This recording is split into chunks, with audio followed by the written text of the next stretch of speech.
Good evening everyone, welcome to civil services study. Practice set number 540 पर आ जाइए UPPCS के लिए। और प्रैक्टिस करेंगे इसमें हम इन्वायरमेंट प्लस ज्योग्राफी पर। ठीक है, आधे प्रश्न इन्वायरमेंट इकोलॉजी के होंगे और आधे होंगे इसमें ज्योग्राफी के। तो चलिए स्टार्ट करते हैं। प्लेलिस्ट बना रखी है इस टेस्ट सीरीज़ की, वहाँ पर आप टेस्ट नंबर 1 से लेकर 540 तक पहुँच सकते हो। डिस्क्रिप्शन बॉक्स में उसका लिंक दे रखा है। चलिए तो क्वेश्चन नंबर 1 पर आ जाइए। भारत में निम्नलिखित में से किस प्रकार के वन सर्वाधिक क्षेत्रफल में पाए जाते हैं, बताइए। शंकुधारी वन, उपोष्ण शुष्क पर्णपाती वन, उष्णकटिबंधीय आर्द्र पर्णपाती, उष्णकटिबंधीय आर्द्र सदाबहार वन। देखिए, इतने टेस्ट को लगाने के बाद, प्रैक्टिस करने के बाद आपको ये तो पता चल गया होगा, ठीक है, कि सदाबहार वन भारत में सबसे ज़्यादा नहीं है। पर्णपाती वन सबसे ज़्यादा पाए जाते हैं, लेकिन पर्णपाती में भी कौन से पर्णपाती?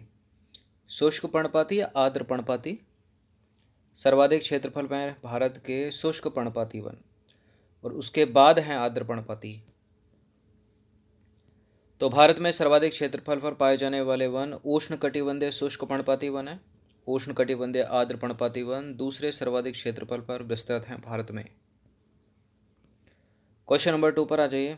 पश्चिमी हिमालय में उच्च पर्वतीय वनस्पति 3000 मीटर की ऊंचाई तक उपलब्ध होती है। ठीक है, पश्चिमी हिमालय में। जबकि पूर्वी हिमालय में वह 4000 मीटर की ऊंचाई तक उपलब्ध होती है। एक ही पर्वत श्रृंखला में इस विविधता का क्या कारण है, बताइए। जब वेस्टर्न हिमालय में 3000 मीटर की ऊंचाई पर उच्च वनस्पति मिल रही है, तो पूर्वी हिमालय में या ईस्टर्न हिमालय में 4000 मीटर की ऊंचाई तक क्यों जाना पड़ रहा है, मतलब 1000 मीटर क्यों ऊपर जाना पड़ रहा है, बताइए। पूर्वी हिमालय भूमध्य रेखा और समुद्र तट से पश्चिमी हिमालय की अपेक्षा अधिक निकट होना, या फिर पूर्वी हिमालय का भूमध्य रेखा और समुद्री तट से पश्चिमी हिमालय की अपेक्षा अधिक निकट होना, या पूर्वी हिमालय में पश्चिमी हिमालय की अपेक्षा अधिक मानसूनी वर्षा होना, या पूर्वी हिमालय की चट्टानों का पश्चिमी हिमालय की चट्टानों से अधिक उर्वर होना, क्या कारण है। यहाँ रूल लगेगा इक्वेटर वाला। जो पूर्वी हिमालय है, पूर्वी हिमालय जो है वो भूमध्य रेखा और समुद्र तट से, ठीक है, अधिक निकट है पश्चिमी हिमालय की तुलना में। ठीक है, यही कारण है। तो देखिए, हिमालय प्रदेश में वनस्पति उपलब्धता विविधता का मुख्य कारण पूर्वी व पश्चिमी हिमालय की भौगोलिक स्थिति है। ठीक है, पूर्वी हिमालय का समुद्र और भूमध्य रेखा के अधिक नज़दीक स्थित होने का कारण जो है, यहाँ पश्चिमी हिमालय की अपेक्षा जो है अधिक तापमान पाया जाता है। ठीक है, इक्वेटर के पास है तो अधिक टेम्परेचर पाया जाएगा, उस जगह गर्म होगी, फिर और ऊपर जाना होगा। ठीक है, तभी वेस्टर्न हिमालय वाली जो है वहाँ पर वनस्पति मिलेंगी। तो देखिए, उच्च तापमान के कारण हिमरेखा भी पूर्वी हिमालय में पश्चिमी हिमालय की तुलना में अधिक ऊंचाई पर मिलती है, जिससे यहाँ समुद्र तल से 4000 मीटर की ऊंचाई तक वनस्पतियों का विकास देखने को मिलता है। जबकि यही चीज़ पश्चिमी हिमालय में जो है 3000 मीटर की ऊंचाई पर मिल जाती है, क्योंकि वो इक्वेटर से दूर है, समुद्र तल से दूर है। क्वेश्चन नंबर 3 पर आ जाइए। निम्नलिखित युग्मों में से कौन सा एक सही सुमेलित है। टीक के वन जम्मू कश्मीर में, देवदार के मध्य प्रदेश में, सुंदरी के पश्चिम बंगाल में, चंदन के केरल में, बताइए। कोई एक सही सुमेलित है, बाकी 3 के 3 जो हैं वो गलत हैं, इसको ढूंढना है। तो सुंदरी के वृक्ष जो है पश्चिम बंगाल में है। सुंदरबन डेल्टा इन्हीं के कारण तो कहा जाता है गंगा ब्रह्मपुत्र के डेल्टा को। देवदार तो हिमालयन वनस्पति है, मध्य प्रदेश में कहाँ से मिलेगी। ठीक है, जम्मू कश्मीर में नहीं पाए थे। ठीक, चंदन कर्नाटक में, केरल में नहीं है। तो देखिए, टीक या सागौन, ठीक है, एक ही बात है। तो टीक या सागौन जो है वो कहाँ पाई जाती है, मध्य भारत में, यानी प्रायद्वीपीय भारत में, यानी मध्य प्रदेश में, छत्तीसगढ़ में, उड़ीसा में। ठीक है, इन प्रदेशों के जो है उष्णकटिबंधीय नम पर्णपाती वनों में पाई जाती है टीक वनस्पति या सागौन के वृक्ष। बात करें देवदार की, पाइन की, फड़, चीड़ आदि, ये जो है शीतोष्ण या टेंगा वनस्पतियां हैं, जिनका विस्तार हिमालय क्षेत्रों में 2000 से 3000 मीटर की ऊंचाई के मध्य देखने को मिलता है। पश्चिम बंगाल में पाई जाने वाली सुंदरी जो है एक प्रमुख मैंग्रोव वनस्पति है। इसी के आधार पर गंगा ब्रह्मपुत्र डेल्टा को सुंदरबन डेल्टा कहते हैं। कर्नाटक पूरे भारत में चंदन के लिए प्रसिद्ध है, केरल नहीं। ठीक है। क्वेश्चन नंबर 4 पर आ जाइए। लंबी जड़ें और नुकीले कांटे और शूल युक्त झाड़ियाँ और लघु वृक्षों वाले आरक्षित अवरुद्ध वन सामान्य रूप से पाए जाते हैं कहाँ पर?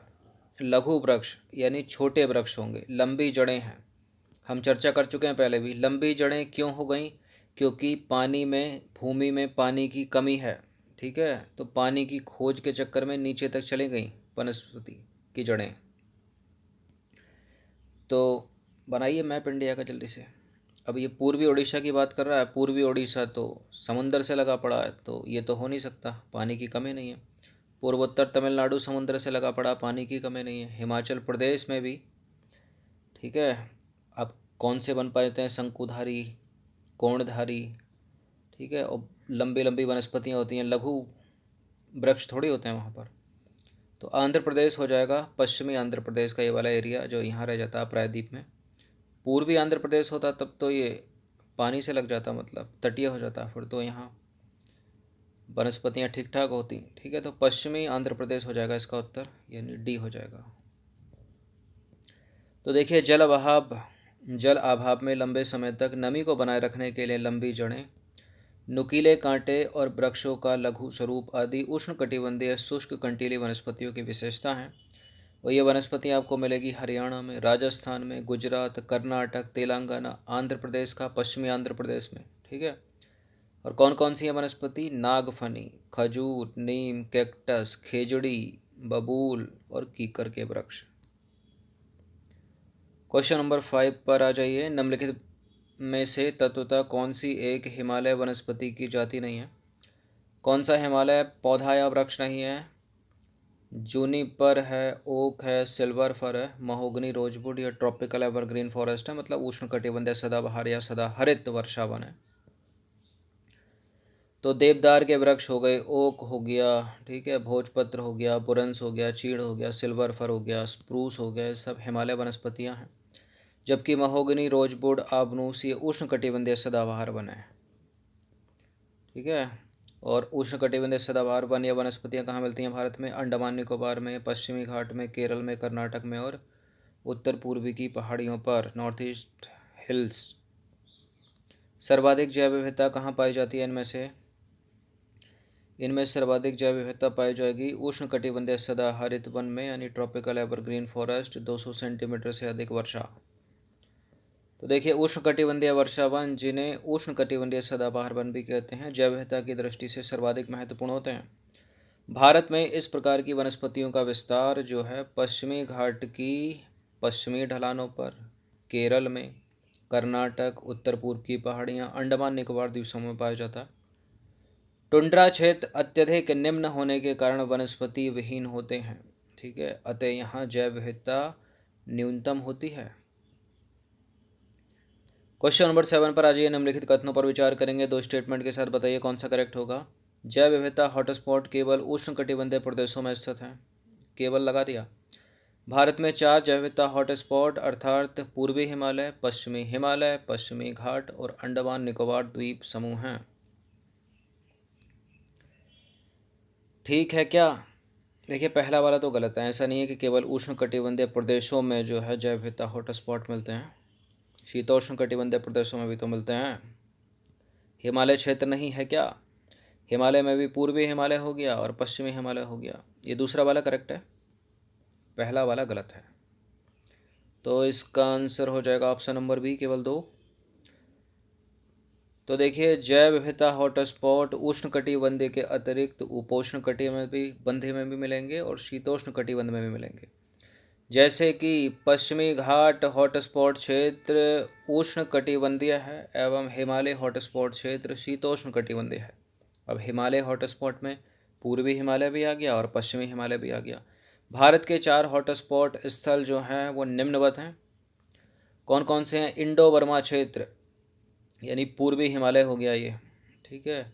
और हिमालय क्षेत्र, हिमालयन रीजन, इसमें पूर्वी पश्चिमी दोनों आ सकते हैं वैसे तो। पश्चिमी घाट एवं श्रीलंकाई क्षेत्र हो गया, वेस्टर्न घाट वाला। और सुंडा क्षेत्र यानी अंडमान निकोबार वाला। क्वेश्चन नंबर 8 पर आ जाइए। सर्वाधिक जैव विविधता पाई जाती है, इनमें से कहाँ पाई जाएगी? फूलों की घाटी, सुरक्षा घाटी, कश्मीर घाटी, ये साइलेंट वैली, शांत घाटी जो है ना, केरल की वेस्टर्न घाट वाला एरिया। तो शांत घाटी या साइलेंट वैली, ठीक है, केरल में स्थित एक उष्णकटिबंधीय सदाबहार वन क्षेत्र है। भूमध्य रेखा से निकटता एवं उच्च वर्षा के कारण यहाँ बायोडाइवर्सिटी पाई जाती है उच्च। क्वेश्चन नंबर 9 पर आ जाइए। भारत में सर्वाधिक क्षेत्रफल पर विस्तृत वन है। उत्तर वही रहेगा, पूछने का तरीका अलग है, ठीक है। पर्णपाती पतझड़ की तो बात है, ठीक है, उष्णकटिबंधीय पतझड़ वन। इसमें भी थोड़ा डीप ले जाओ तो शुष्क पर्ण पतझड़ या आर्द्र पतझड़, शुष्क पतझड़। तो उष्णकटिबंधीय पतझड़ या पर्णपाती वन भारत के सर्वाधिक क्षेत्रफल पर विस्तृत हैं। इन वनों को मानसूनी वन भी कहा जाता है, इन्हीं को कहा जाता है मानसूनी वन।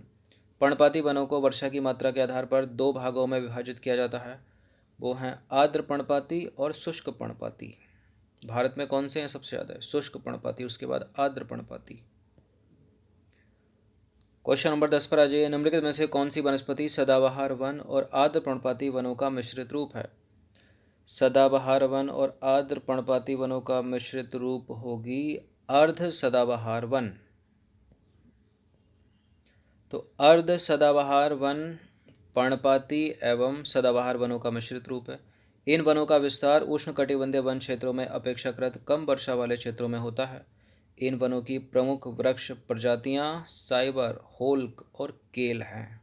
चलिए क्वेश्चन नंबर 11 पर आ जाइए। वह वनस्पति जो मनुष्य की सहायता के बिना अपने आप पैदा होती है और लंबे समय तक बिना किसी मानवीय हस्तक्षेप के उगती है, इस प्रकार की वनस्पति को क्या कहोगे? बताइए। देशज वनस्पति, विदेशज वनस्पति, अक्षत वनस्पति, इनमें से कोई नहीं कोई और नाम हो सकता है। देखिए, ऐसी वनस्पति होती है प्राकृतिक वनस्पति, यानी अक्षत वनस्पति इसको बोलेंगे, ठीक है। सी है इसका आंसर। तो देखिए, जब वनस्पति लंबे समय तक बिना किसी बाह्य मानवीय हस्तक्षेप के मिट्टी और जलवायु परिस्थितियों में अपने आप को ढालकर स्वतः विकास करती या उगती है, तो उसे प्राकृतिक वनस्पति या अक्षत वनस्पति कहते हैं, ठीक है। Virgin vegetation. वह अक्षत वनस्पति जो मूल रूप से भारतीय है उसे देशज कहते हैं, लेकिन जो पौधे भारत के बाहर से लाए गए हैं उन्हें विदेशज पौधे कहते हैं, ठीक है। ये है। क्वेश्चन नंबर 12 पर आ जाइए। प्रायद्वीपीय भारत में पर्वतीय वन मुख्यतः पाए जाते हैं। कहाँ कहाँ मिलेंगे पर्वतीय वन? पश्चिमी घाट में होंगे पर्वतीय वन, होंगे, क्यों नहीं होंगे। पूर्वी घाट में, ठीक है, पूर्वी घाट यानी उड़ीसा, तेलंगाना, आंध्र प्रदेश, यहाँ नहीं है पर्वतीय वन। अब नीलगिरी पर्वत श्रृंखला है तो पर्वतीय वन तो होंगे वहाँ पर भी, तो 3 भी हो जाएगा। अब विंध्याचल पर्वत श्रृंखला है तो पर्वतीय वन होंगे। चौथा तीसरा तो बिल्कुल, ठीक है, थाली में परोस दिया फ्री में। इसमें थोड़ा द्वंद्व होगा 1 और 3 में, 1 और 2 में। तो पहला है इसमें केवल, तो 1 3 4 होना चाहिए इसका उत्तर। है किसी में 1 3 4? है सी। 1 2 3 4 तो है नहीं किसी में। तो देखिए, दक्षिणी पर्वतीय वन मुख्यतः प्रायद्वीप के 3 भागों में मिलते हैं, पश्चिमी घाट, विंध्याचल और नीलगिरी पर्वत श्रृंखला।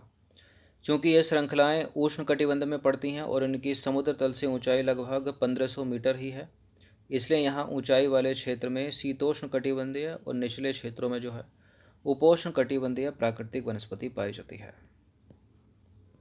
क्वेश्चन नंबर 13 पर आ जाइए। दक्षिण भारत में पाए जाने वाले शीतोष्ण कटिबंधीय वनों को कहा जाता है क्या?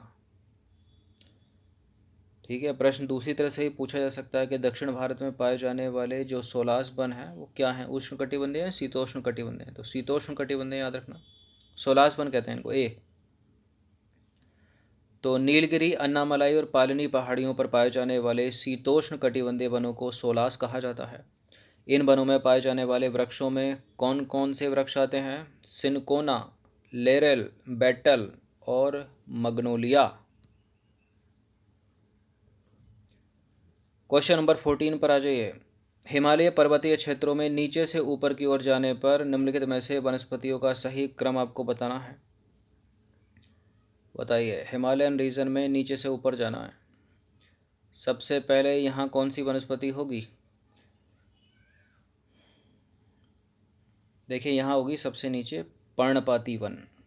पर्णपाती वन से थोड़ा ऊपर चलोगे तो आपको मिलेंगे आर्द्र शीतोष्ण कटिबंधीय वन। आर्द्र शीतोष्ण के बाद मिलेंगे शीतोष्ण कटिबंधीय वन। ठीक है। और ये जो मॉस लाइकेन होते हैं ना, ये सबसे टॉप पर रहते हैं, सबसे ऊपर रहते हैं, याद रखिएगा ये चीज़। तो मॉस लाइकेन यहाँ नीचे कर रखा है तो गलत हो जाएगा, यहाँ भी गलत, यहाँ ऊपर कर रखा है लेकिन यहाँ आर्द्र शीतोष्ण पहले कर रखा है, पहले पर्णपाती होना चाहिए, तो ए हो जाएगा इसका आंसर। तो देखिए वनस्पति में जिस प्रकार का अंतर हम उष्णकटिबंधीय प्रदेशों से टुंड्रा प्रदेशों की ओर देखते हैं, उसी प्रकार ऊंचाई बढ़ने के साथ हिमालय पर्वत श्रृंखला में उष्णकटिबंधीय वनों से टुंड्रा प्रदेश तक पाई जाने वाली प्राकृतिक वनस्पति पाई जाती है। ठीक है, ऐसा नहीं है हिमालय क्षेत्र में केवल शंकुधारी वृक्ष ही मिलेंगे, हर तरह की वनस्पति पाई जाती है, भले ही कम मात्रा में है। ठीक है। देखिए हिमालय के गिरिपद पर पर्णपाती वन पाए जाते हैं 1000 से 200 मीटर की ऊंचाई पर। आर्द्र शीतोष्ण कटिबंधीय वन के प्रकार पाए जाते हैं। ठीक है, ये फिर से पढ़ देते हैं इस लाइन को। हिमालय की गिरिपद पर पर्णपाती वन पाए जाते हैं। ठीक है, 1000 से 2000 मीटर की ऊंचाई पर आर्द्र शीतोष्ण कटिबंधीय प्रकार के वन पाए जाते हैं। ठीक है, गिरिपद में हो गए पर्णपाती और 1000 से 2000 मीटर की ऊंचाई पर हो गए आर्द्र शीतोष्ण कटिबंधीय। ठीक है, यानी पर्णपाती हो गए ये भी। अब देखिए 2225 से लेकर 3048 मीटर की ऊंचाई पर इस क्षेत्र में कई स्थानों पर शीतोष्ण कटिबंधीय घासें भी उगती हैं। इससे अधिक ऊंचाई पर आप जाओगे तो आपको मिलेंगे अल्पाइन वन और चरागाह। और हिमालय के सबसे अधिक ऊंचाई वाले भागों में टुंड्रा वनस्पति देखने को मिलेगी, जैसे कि मॉस एवं लाइकेन के प्लांट। ठीक है। क्वेश्चन नंबर 15 पर आ जाए, अंतिम प्रश्न है ये। बहुमूल्य वृक्ष प्रजाति देवदार के वन पाए जाते हैं कहाँ पर? देखिए ये तो पता ही होगा आपको, देवदार के वन जो है हिमालय रीजन में पाए जाते हैं। तो नीलगिरी पर्वत श्रृंखला को एलिमिनेट कर दीजिए, पश्चिमी घाट को हटा दीजिए। अब हिमालय में भी कौन सा हिमालय, पूर्वी हिमालय या पश्चिमी हिमालय, बताइए। देखिए ऊपर एक प्रश्न था कि पश्चिमी हिमालय की तुलना में पूर्वी हिमालय पर जो वनस्पति है, पर्वतीय वनस्पति, वो अधिक ऊंचाई पर मिलती है, क्योंकि समुद्र तट से पास है, इक्वेटर के पास है, यानी अधिक गर्मी है वहाँ पर थोड़ी। तो ज़्यादा ठंडी कहाँ पर होगी, पश्चिमी हिमालय में, तो यहाँ पाए जाते हैं वो बी। तो हिमालय के पश्चिमी भाग में बहुमूल्य वृक्ष प्रजाति देवदार के वन पाए जाते हैं। देवदार की लकड़ी अधिक मजबूत होती है और निर्माण कार्य में प्रयुक्त होती है। इसी तरह चिनार और बालन, जिसकी लकड़ी कश्मीर हस्तशिल्प के लिए इस्तेमाल की जाती है, पश्चिमी हिमालय क्षेत्र में प्रचुर मात्रा में पाए जाते हैं। ठीक है, चिनार और बालन। तो क्लियर हो गया देवदार के वन पश्चिमी हिमालय में। ठीक है, हिमालयन पूछा जाए तो हिमालय, लेकिन अगर थोड़ा डीप चला जाए तो हिमालय में भी कौन सा हिमालय, पश्चिमी हिमालय। तो 15 प्रश्न थे ये, इन्वायरमेंट और इकोलॉजी प्लस ज्योग्राफी से रिलेटेड प्रश्न। इनकी प्रैक्टिस एक बार तो कर लीजिएगा। धन्यवाद।